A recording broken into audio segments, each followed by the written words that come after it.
មានគោលដៅច្បាស់លាស់និងព្យាយាមតស៊ូក្នុងការធ្វើអ្វីមួយជាការចាំបាច់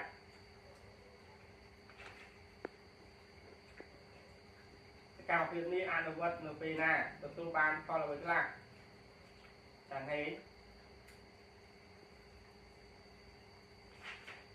សកម្មភាពនេះអនុវត្តនៅពេលណាទទួលបានលទ្ធផលអ្វីខ្លះតើអ្នកមានផែនការអ្វីតើអ្នកមានផែនការអ្វីបន្តទៀតនេះផែនការរៀបចំផែនការសកម្មភាពអនុវត្តពេលនេះអ្នកទទួលបានលទ្ធផលល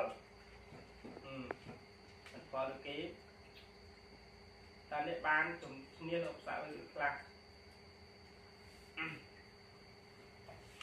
សកម្មភាពនេះអនុវត្តនៅពេលណាទទួលបានលទ្ធផលអ្វីខ្លះចា៎ហេ